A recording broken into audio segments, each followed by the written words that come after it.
Well, in the time that I've covered financial markets, the savvy investors have always followed the smart capital allocators. And there are a few that spring to mind readily. AVI's Simon Crutchley, the Belleville boys and girls of Sunlum, notoriously good at their capital allocation.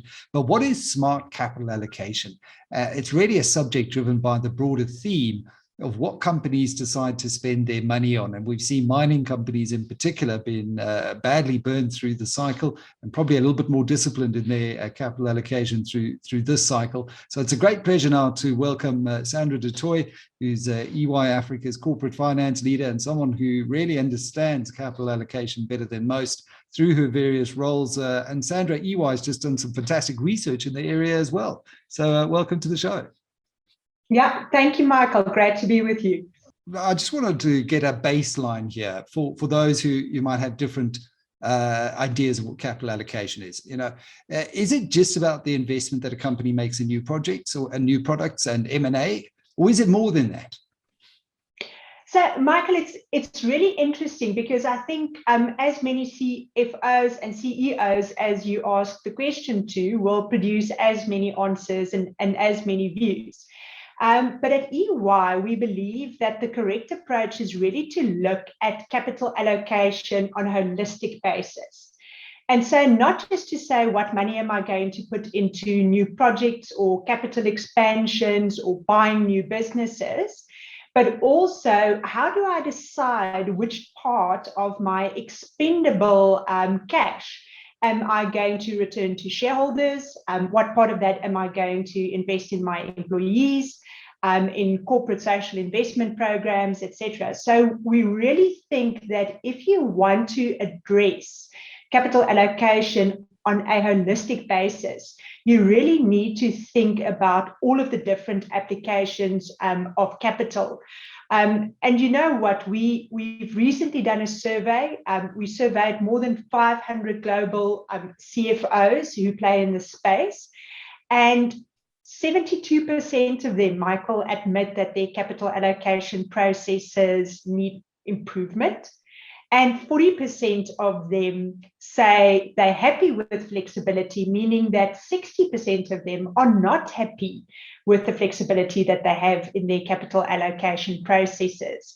And we actually think it speaks to this understanding that there's more out there when you look at this world of what you decide to do with your excess cash.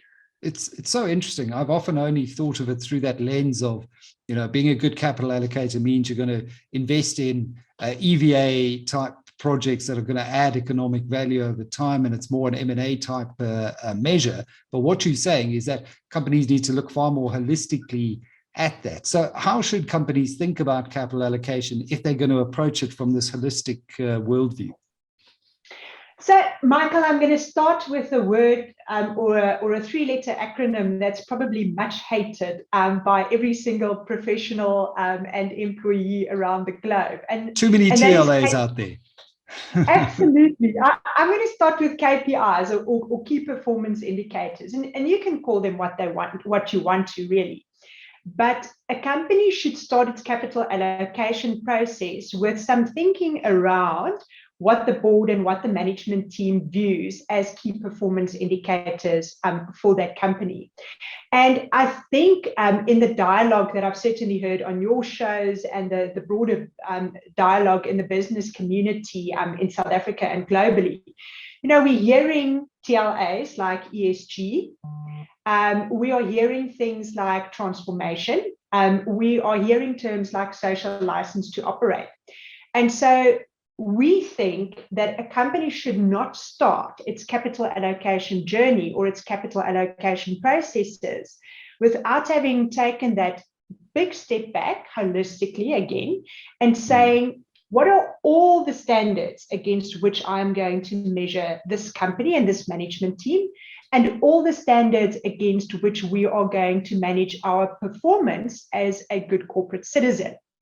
And that, Michael, should encompass a whole range of factors, including your contribution to society, including the returns that you pay to your shareholders, including the longevity of your company, where your life is, diversification, carbon emissions targets. There's literally a smorgasbord of priorities that companies set for themselves. And we believe that efficient capital allocation starts with having a very clear eye about what you as a company set as your performance indicators, how you are going to measure success. And that will then set you up for a capital allocation process where you can ask, literally in respect of every capital allocation decision that you make that is material, how does this use of my capital enable me to achieve those specific performance indicators? And I think what you'll hear, and I'm scared again of using this term, what you'll hear from us is you need to have a very balanced approach to this. It cannot just be about rands and cents. It really has to be about the much broader objectives that you want to achieve. Robert Kaplan's balanced scorecard there. When you mentioned the KPIs, I knew it was going to pop in, but it is so relevant because chatting to the CEO of DRD Gold, for example, the other day, he sees his role in terms of this capital allocation framework as not just being a steward of shareholder capital and that it's always about putting the shareholder first. He understands that they reclaim mine dumps. So occasionally he's going to put more capital back into reclaiming a particular mine dump and to getting the land back to use for the broader community. Occasionally he's going to be bringing in suppliers from that local community and allocating capital that way. And the way he sees it, he's got to manage the various competing interests for that capital. So with that on, through that lens on, is it an issue for management to decide? And how much does the board actually get involved here when you're putting rigor into your capital allocation processes? So, Michael, that's a really interesting question, right? And you're speaking to a lapsed or a reformed company lawyer, depending on which term you want to use. I think it's very important to understand that the board sets strategic direction. And so, in our view as EY, there's a strategic conversation that has to happen between the board and the management team that says, what is important to us as a company? What are our core values? What are the things that we want to achieve and believe that we should achieve? And it's then incumbent on management to go away and work, hopefully with people like ourselves at EY, to set up a framework that says, if these are our objectives that we want to achieve as a company, what would the appropriate performance indicators be? What would be the things that we could use to actually measure whether we are progressing to that goal or not? And Michael, it really depends on the sensitivity and the magnitude of the matter as to whether the board articulates that in something that's definitive or articulates that into minimum standards, or whether they give the management team a greater discretion. And so one thing, for example, where we've seen boards absolutely take the charge is the decision to say, we are going to go net zero carbon by X date. Board, make it happen. And so it's then incumbent on the management team to say, we've got to build carbon emissions and our carbon strategy into our KPIs that we use to evaluate capital allocation, so that for every single investment decision that we take, we can understand how that decision is contributing towards that net zero carbon target or not, and what would an offset be for a specific decision. Right. And by applying that filter, then you really are measuring the right things as well and ensuring that you've got the right lens on. So it sounds like it's more than just purely a mathematical exercise of IRRs and hurdle rates. Yeah, Michael, it absolutely is. And that's why, again, looking at our survey, it was really interesting to us that 42% of our CFOs said that insufficient data was one of the biggest barriers to optimal capital allocation, and that only 40% of them actually had a consistent capital allocation process that was followed consistently for every single capital allocation decision. And here's a even bigger shocker for you, and 63% of the surveyed CFOs had said that they'd really only done share repurchases to fulfill either shareholders or analyst expectations. So not necessarily sitting down and saying, does the share buyback make sense? Are there other uses I could apply this capital to that would better enable me to meet all of my objectives or balanced scorecard objectives, but to say, the noise just got so loud, I just did a share buyback. Wow. And I was just going to interject, because that's actually, in my eyes, a big admission that management almost shrugging their shoulders, saying, well, we don't know how else to add value. So here, we're just going to return the cash to you via a share buyback, and not a very good look for a company either. So it looks like companies just don't have the systems in place that enable them to allocate capital effectively. Yeah. And I think, Michael, that's where we're really sort of having very interesting conversations with our clients and actually doing a lot of work with our clients. Because you can imagine, and you and I often joke about this, that we met at Mining in Durban in the mining industry. And I'm sure you've heard mining CEOs and CFOs talk about, the big capital projects that they undertook and the big capital decisions that they made over a period of time.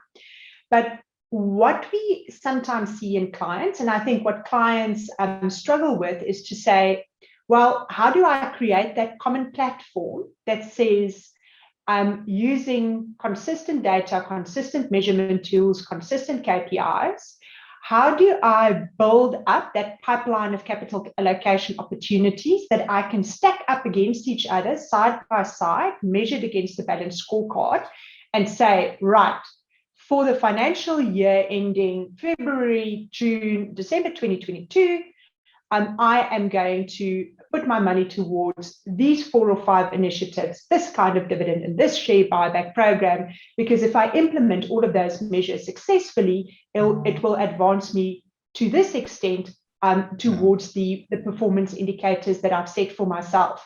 And that's really where we're doing a lot of work with our clients, and where we've developed some proprietary systems that says, give us your sad old Excel spreadsheet with your macros and the way that you guys have modeled it.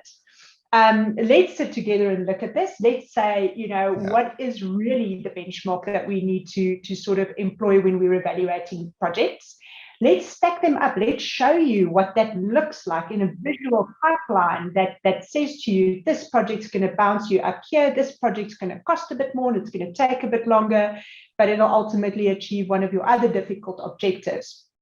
Because it really is only with that information and that information appropriately presented, Michael, that you can really ask a management team or a board to take a decision that is well informed and based on as much science as we can put behind it. I find that in a lot of organizations, we rely on what a client on a call this morning called the gray hair in the room, to say, oh, I remember the last time we tried to do that, it didn't work out very well because this was a problem. Instead of actually saying, we've looked at jurisdictional issues, we've looked at geopolitical risk, we've looked at social impact, we've looked at climate impact, we've looked at the growth opportunity, we've looked at the IRRs, the capital, we've optimized, kind of the funding mix for this specific initiative, and this is what we think we should do.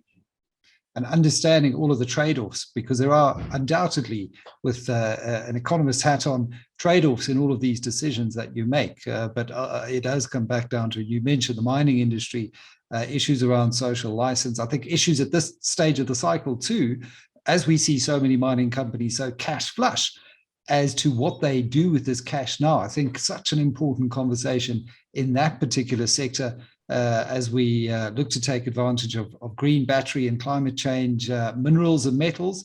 On the other side, it's also the energy inputs into those operations that need to be decarbonized. So investing then in net zero projects around your energy, and figuring out where you're going to see the best overall return using that balanced scorecard. Sandra, fantastic chatting to you. I think a wealth of insight in the research, and look forward to having you back on sometime in the not too distant future. Maybe we can persuade one of those CFOs to come and talk to us about why they don't have these systems in place, because really it's 2021. We should be tossing those old Excel spreadsheets out the window. Thanks for your time.